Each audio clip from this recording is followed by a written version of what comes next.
Voilà pourquoi, quand nous venons à Christ, Dieu veut que nous laissions le Saint-Esprit opérer cette transformation intérieure. C'est vraiment important. C'est vraiment important. C'est en cela que dans Luc 6, verset 45, que la Bible dit toujours avec Jésus que l'homme bon, donc dont le cœur a été transformé, dit de bonnes choses de son bon trésor. Alléluia. Et il dit, c'est le trésor du cœur.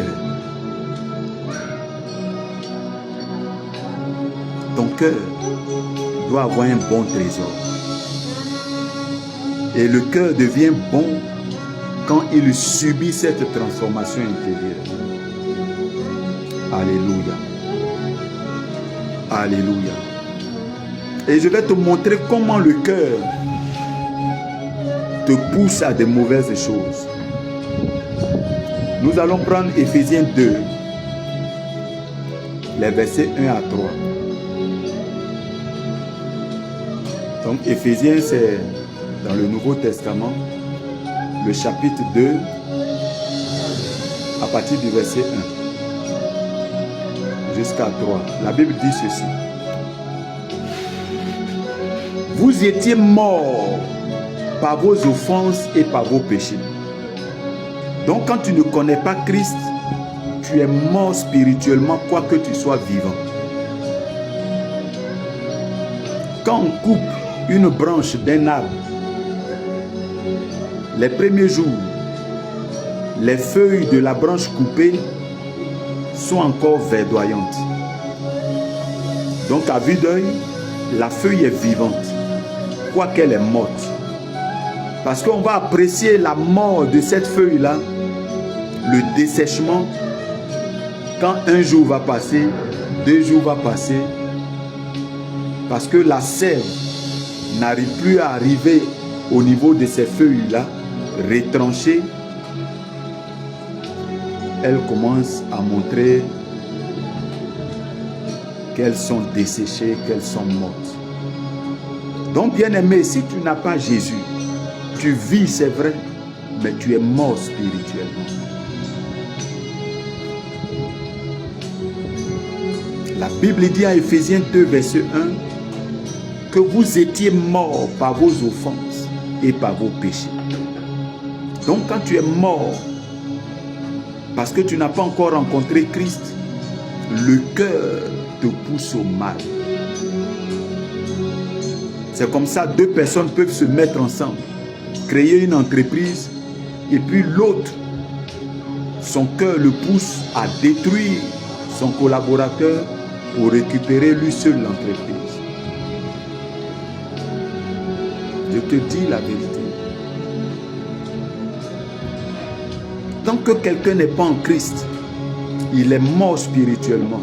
Et en tout moment, son cœur peut te faire mal. C'est comme ça, des amitiés se brisent. C'est comme ça, des frères, des sœurs de même sang se séparent. C'est comme ça, des couples divorcent. Quand il n'y a pas Jésus, la mort est dans notre gène, est dans notre corps. Et donc le cœur ne fait que être aspiré à nous pousser au mal, au péché. Verset 2. Dans lesquels vous marchiez autrefois. Donc la Bible dit, si tu es en Jésus, ton cœur qui te poussait au mal là, doit devenir autrefois. Selon le train de ce monde. Donc il y a un train dans lequel ton cœur est. Quand tu n'as pas Christ. Et nous allons voir qui tire ce train là. La Bible dit selon le prince de la puissance de l'air. Alléluia. Et le prince de la puissance de l'air, il s'appelle Bélial.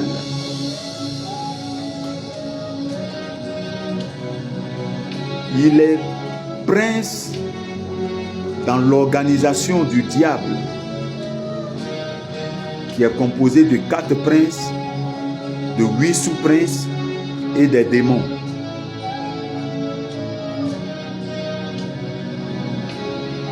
Alléluia. Alléluia. C'est vraiment important. Donc il y a quelqu'un qui tire le monde. Il y a quelqu'un qui envoûte le monde. Il y a quelqu'un qui veut détruire l'homme que Dieu a créé dans le monde. Et quand ton cœur n'est pas transformé, c'est ce cœur-là, il agite pour te pousser au mal. Il s'appelle le prince de la puissance de l'air. Donc tu ne le vois pas, il est dans l'air. Il parle dans tes pensées. Il pousse ton cœur à prendre la décision. Parce que le siège de ta volonté, là, c'est ton cœur. Alléluia. Et la Bible dit, selon le prince de la puissance de l'air, de l'esprit qui agit maintenant dans les fils de la rébellion. De la rébellion, pardon. Donc il communique la rébellion aux hommes pour ne pas obéir à Dieu, pour ne pas marcher selon Dieu. Et quand il est dans ta vie, tu peux être même à l'église, mais ta vie ne change pas. Ah oui, c'est parce qu'il n'y a pas de transformation intérieure que des gens sont à l'église et ils sont poussés à opérer des divisions dans l'église, à critiquer, à combattre les hommes de Dieu, les servants de Dieu, à combattre leurs frères, à se mépriser, à se jalouser. C'est le prince de l'air, c'est Bélial qui fait ce travail dans la vie de ceux dont le cœur n'est pas encore transformé intérieurement. Alors il te pousse à marcher selon le train de ce monde. Au lieu d'aspirer aux choses de Dieu, toi tu es poussé à aspirer aux choses du monde.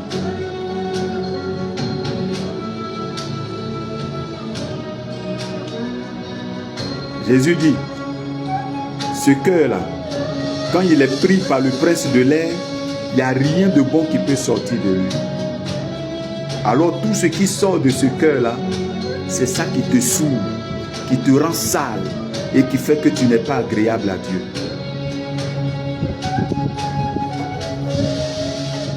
Oh, Shakarababa. Et le verset 3 nous dit ceci. L'apôtre va reconnaître, il dit, nous tous, nous étions de leur nombre. Donc on est passé par là. Et quand on a donné notre vie à Jésus, on a laissé le Saint-Esprit travailler pour que nous soyons citoyens du royaume. Et il veut que toi aussi, tu laisses le Saint-Esprit et la parole de Dieu travailler en toi. Donc tu dois creuser la parole, tu dois l'aimer, tu dois la pratiquer. Et plus tu pratiques cette parole, le Saint-Esprit va t'aider alors à te débarrasser de toutes les souillures. Et quand les souillures sont finies, alors il ferme définitivement la porte au prince de la puissance de l'air. Alléluia. Shakarababa.